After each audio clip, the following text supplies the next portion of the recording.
the members of our jury and our alternate. Based on the fact that you're all here, I'm assuming no one hit the lotto over the weekend. Folks, we thank you for your patience. We did have a few procedural issues that we needed to address prior to bringing you in. We are now ready to proceed with the last batch of jury instructions. I'll try to give context to these to the extent that it's necessary. I will put them into the package where they belong, but I do need to give these to you. And we're going to relieve the court reporter of her obligations to report these by stipulation of the parties. Okay, here we go. Words alone, however threatening, do not amount to an assault. Aggressive and threatening actions do not constitute an assault unless they were intended to cause immediate, harmful, or offensive contact. If you decide that Ms. Almanzar assaulted or battered Ms. Ellis, you should fine for Ms. Almanzar if you decide that Ms. Almanzar was acting in self-defense. To succeed, Ms. Almanzar must prove both of the following by a preponderance of evidence: that Ms. Almanzar reasonably believed that Ms. Ellis was going to harm her, and that Ms. Almanzar used only the amount of force that was reasonably necessary to protect herself. Ms. Almanzar claims that Ms. Ellis's own negligence caused or contributed to Ms. Ellis's claimed harm. To succeed on this claim, Ms. Almanzar must prove both of the following: that Ms. Ellis was negligent, and that Ms. Ellis's negligence was a substantial factor in causing Ms. Ellis's harm. If Ms. Almanzar proves the above, Ms. Ellis's damages are reduced by your determination of the percentage of Ms. Ellis's responsibility. I will calculate the actual reduction. Ms. Ellis may only establish her claim for negligence if she proves that Ms. Almanzar engaged in negligent conduct that caused Ms. Ellis to suffer physical injuries. If Ms. Ellis can prove that Ms. Almanzar caused her to suffer only emotional injuries, and this is under the negligence cause of action, Ms. Ellis cannot establish her claim for negligence. Emotional distress in suffering, anguish, fright, horror, nervousness, grief, anxiety, worry, shock, humiliation, or shame. Ms. Ellis claims that Ms. Almanzar assaulted her. To establish this claim, Ms. Ellis must prove all of the following: that Ms. Almanzar acted with the intent to cause harmful or offensive contact, that Ms. Ellis reasonably believed that she was about to be touched in a harmful or an offensive manner, that Ms. Ellis did not consent to the conduct, that Ms. Ellis was harmed, and that Ms. Almanzar's conduct was a substantial factor in causing Ms. Ellis's harm. A touching is offensive if it offends a reasonable sense of personal dignity. Words alone do not amount to an assault. Outrageous conduct is so extreme that it goes beyond all possible bounds of decency. Conduct is outrageous if a reasonable person would regard the conduct as intolerable in a civilized society.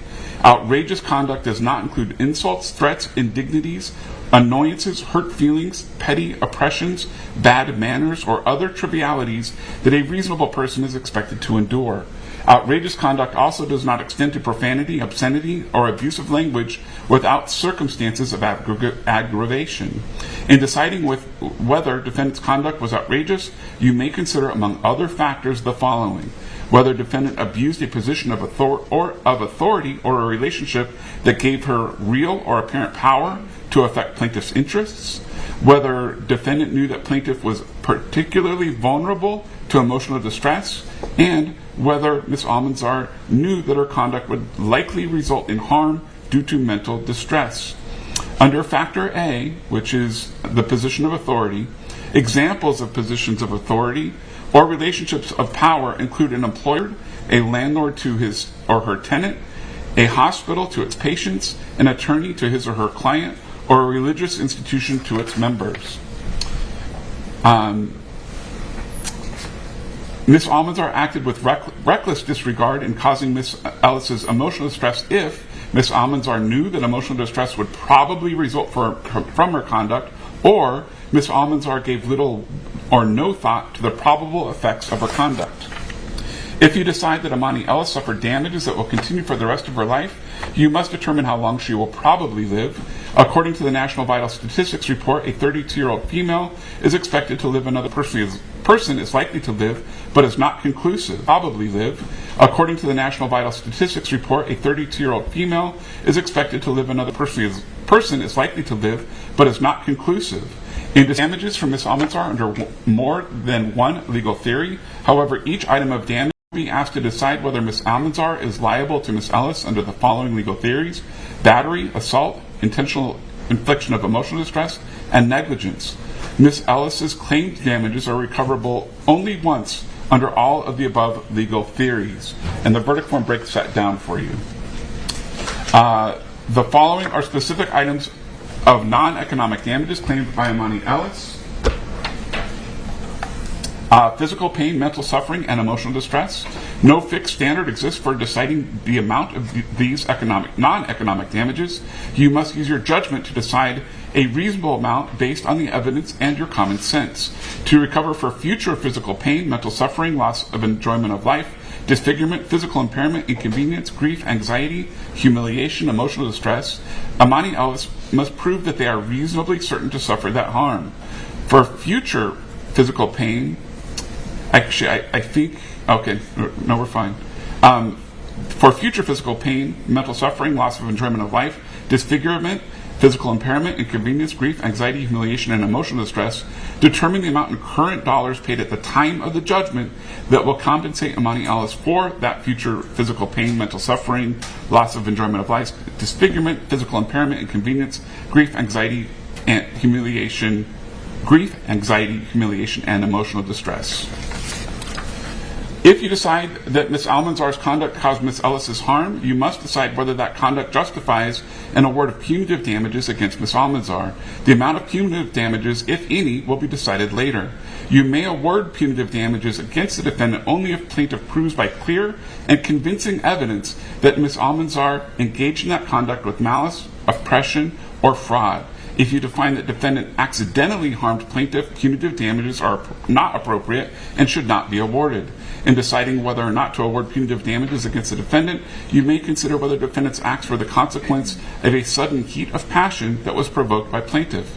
Malice means that defendant acted with the intent to cause injury, or that a defendant's conduct was despicable and was done with a willful and knowing disregard of the rights or safety of another. A defendant acts with knowing disregard when a defendant is aware of the probable dangerous consequences of her conduct and deliberately fails to avoid those consequences. Oppression means that a defendant's conduct was despicable and subjected the plaintiff to cruel and unjust hardship in knowing disregard of the plaintiff's rights.